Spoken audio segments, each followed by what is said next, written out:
ध्यानमूलं गुरोर्मूर्ति पूजामूलं गुरुपदं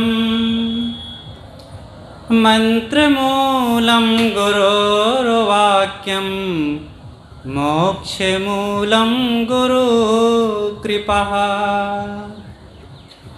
गुरोर्देवो गुरोर्धर्मो गुरोर्निष्ठा परं तपः गुरु परतरं नास्ति नास्ति तत्त्वं गुरु परम। बोलिए सद्गुरु कबीर साहिब की जय। मंच पर विराजमान पूजनीय संत समाज,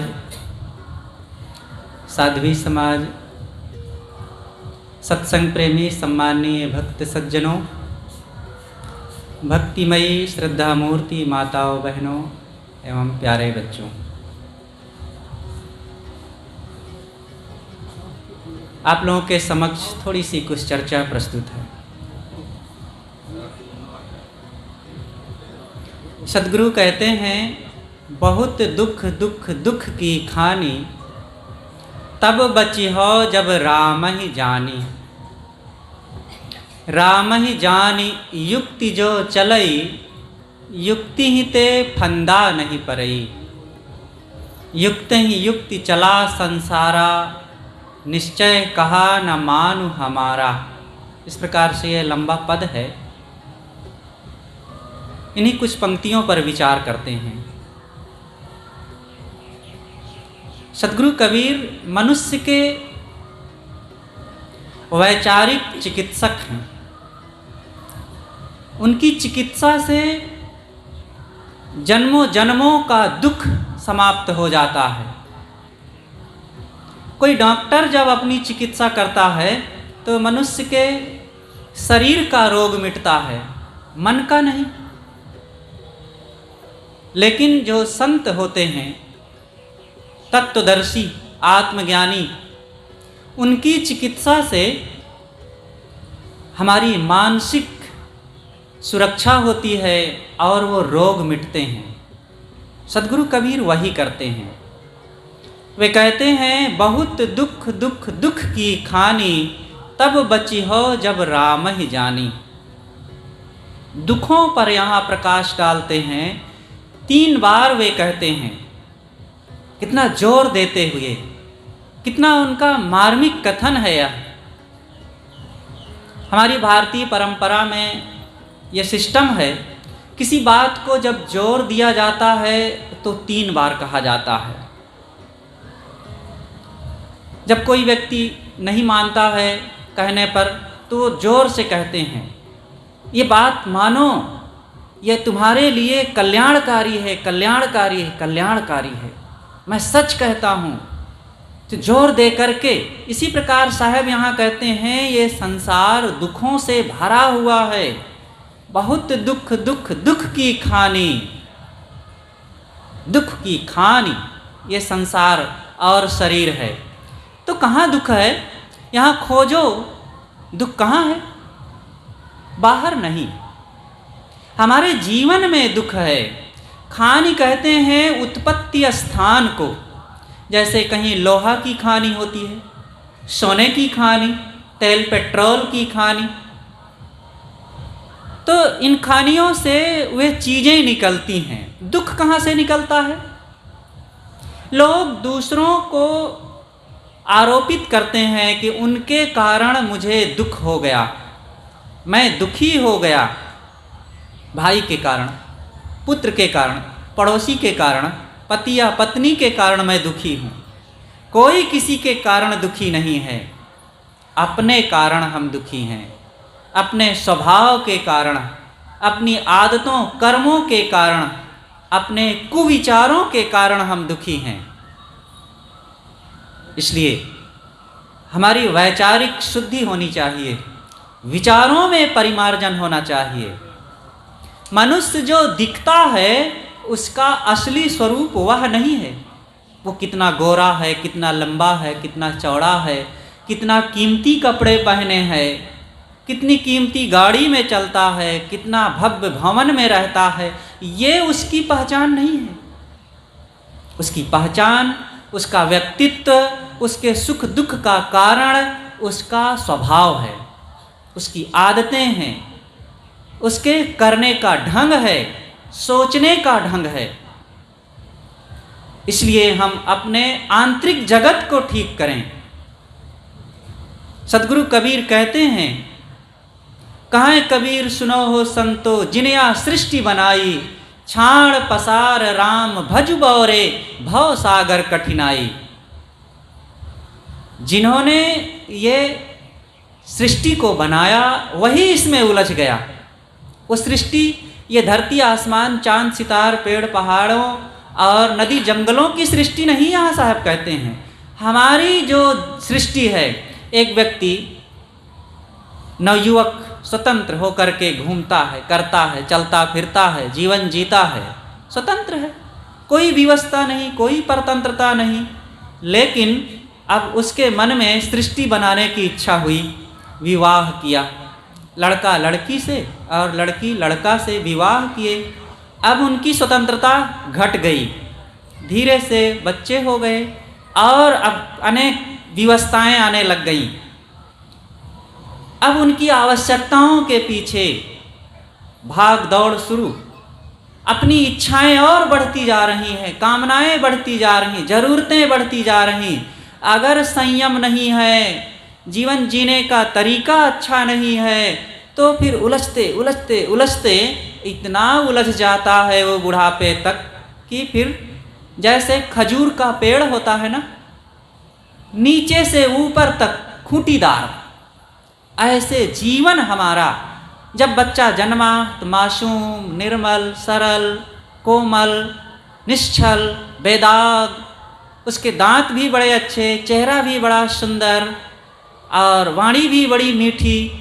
लेकिन धीरे धीरे बड़ा होते होते ये संसार का रंग चढ़ते चढ़ते ऐसा चढ़ता है कि बुढ़ापे तक तो छल कपट ईर्षा द्वेष राग मोह से इतना भर जाता है कि कह नहीं सकते। जैसे हम पवित्र आए थे वैसे पवित्र यहाँ से चले जाना बहुत बड़ी वीरता है। सदगुरु कबीर ने इसीलिए कहा है कि ज्यों की त्यों धर दीनी चदरिया, सो चादर सुर नर मुनि ओढ़ी, ओढ़ी के मैली कीन्ही चदरिया, दास कबीर जतन से ओढ़ी, ज्यों की त्यों धर दीनी चदरिया। ऐसा कोई बोध वैराग्य साधना संपन्न संत ही कह सकता है। हम भी वैसा जीवन जिया जा सकता है, असंभव नहीं है। संतों ने यही किया है, मनुष्य को ये साहस दिया है कि जैसे हम हैं वैसे आप भी हैं। ईश्वरवादियों ने कुछ दूसरा ही राग आलापा है।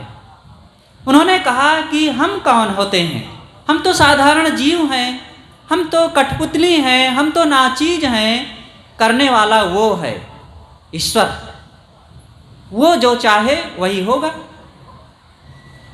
हम अपने से बिल्कुल अलग ईश्वर को बैठा दिए और फिर ऐसे ईश्वर से कुछ नहीं मिल पाता है और फिर अपना जीवन भी नहीं सुधर पाता, क्योंकि हम तो साधारण हैं, हम तो कर ही नहीं सकते हैं। लेकिन विवेकियों ने कहा है कि आप कर सकते हो। इसे ही आपकी इस धरती पर अवतरित या जन्मे हुए तथागत बुद्ध ने किया है। यही काम सदगुरु कबीर ने वही बिगुल बजाया है। इसे ही उत्तारवाद कहा गया है। उत्तारवाद का मतलब ही होता है उत माने ऊपर उठना, धीरे से ऊपर उठना। जो साधारण थे वे अपने विचार स्वभाव कर्म आचरणों को सुधारते हुए, पवित्र करते हुए, संयम साधना करते हुए, ज्ञान भक्ति का पथ अपनाते हुए सामान्य से विशेष हो गए और अपने पूरी दुखों की श्रृंखला को ही समाप्त कर दिया। लेकिन इसी की प्रतिक्रिया में कुछ दूसरे लोगों ने दूसरी बात कहा। जो अवैज्ञानिक है वो है अवतारवाद। तब उन्होंने कहा कि अरे तुम्हारे तो भगवान वो सामान्य जीव थे और इस धरती पर रेंगते रहे धूल गर्दा मिट्टी में।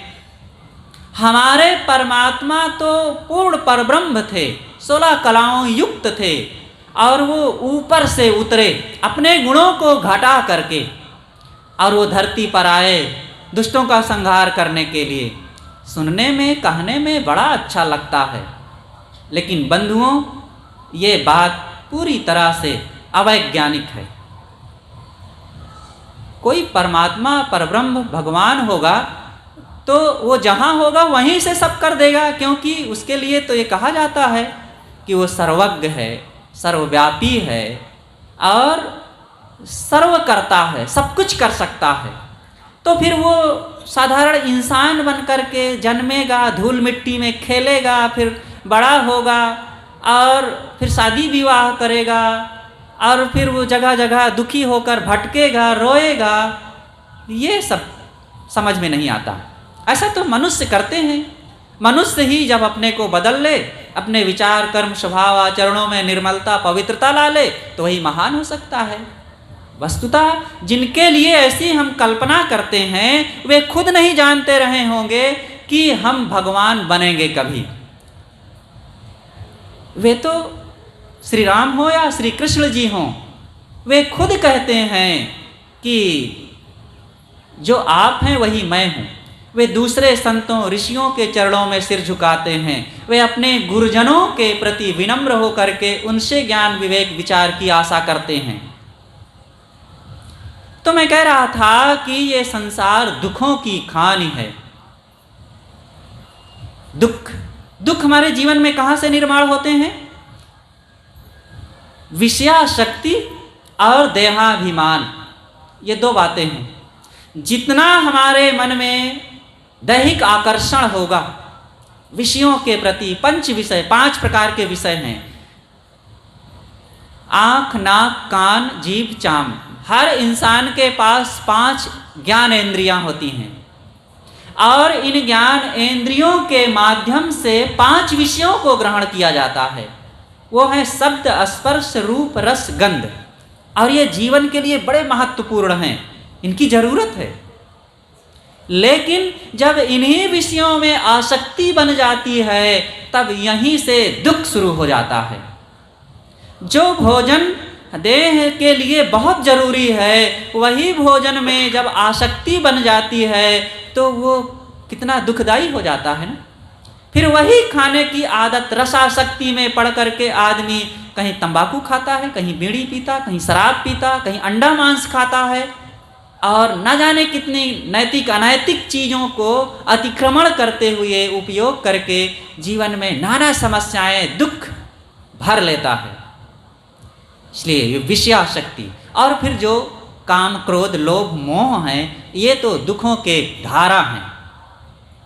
इन दुखों से निकलने के लिए हर इंसान के लिए जरूरी है कि किसी बोध वैराग्य साधन संपन्न संत की शरण हो और अपने जीवन में उस संयम विवेक विचार को प्रधानता दे।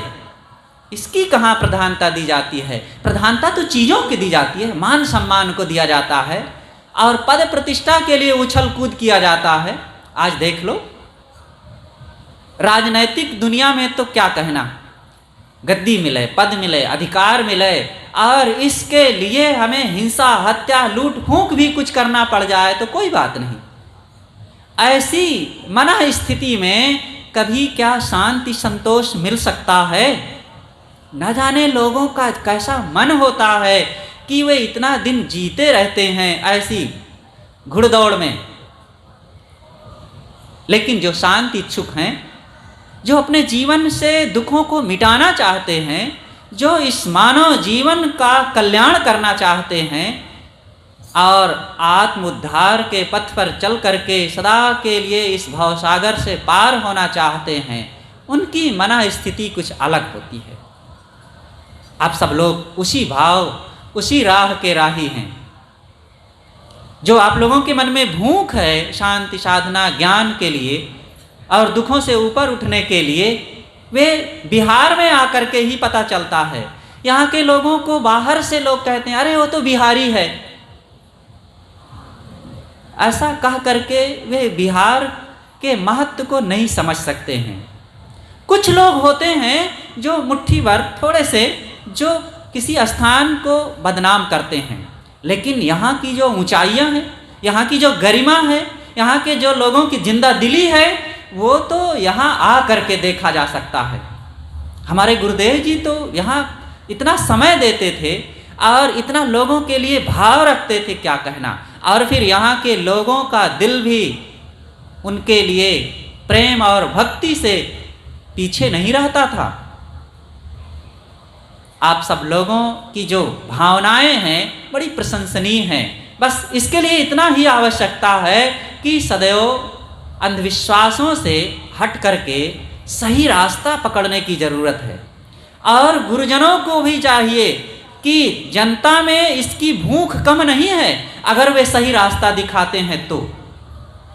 बात तो यहाँ अटक जाती है कि लोभ मोह, ये पथ प्रदर्शक लोगों के मन में भी जो अहम आ जाता है और इच्छाएं कामनाएं बढ़ जाती हैं और नाम रूप के प्रदर्शन की भावनाएं बढ़ जाती है, तब वो लोगों के साथ छल करने लगते हैं और उनकी भावनाओं का दुरुपयोग करते हैं। और ये दुरुपयोग बहुत ही दुखदाई हो जाता है, दूसरों के लिए भी स्वयं के लिए भी।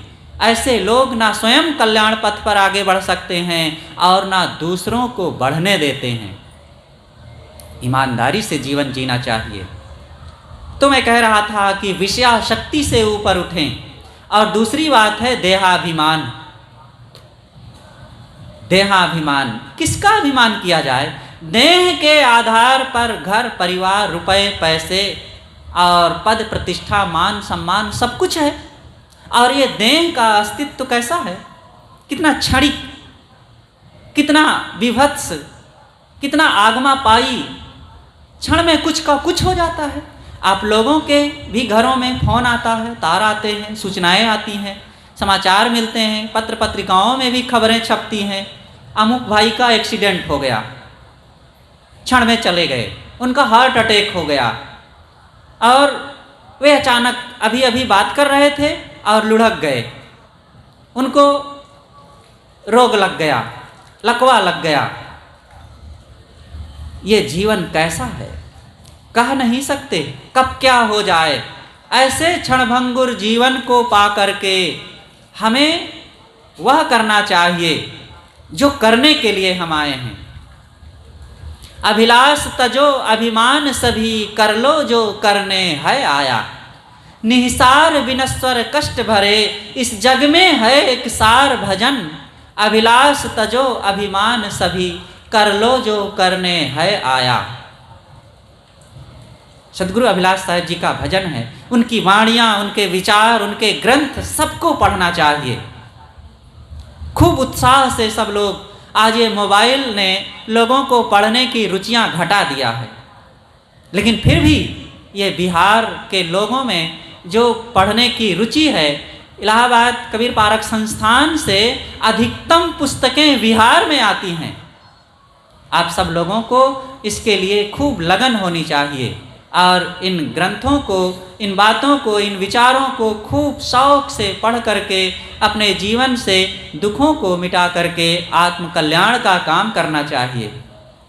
कैसे हम दुखों से ऊपर उठें, कैसे हम अपने मन को निर्मल बनावें और इन बातों से ऊपर उठ करके आत्म कल्याण का काम करें। अभी हम बड़ी देर से संतों के विचार सुन रहे थे, भजन सुन रहे थे। हमारे बीच पूज्य और संत गुरुजन विराजमान हैं, उनके अमृत विचारों से हम लोग लाभान्वित होंगे। समय अवसर रहेगा और भी कुछ चर्चाएं होती रहेगी।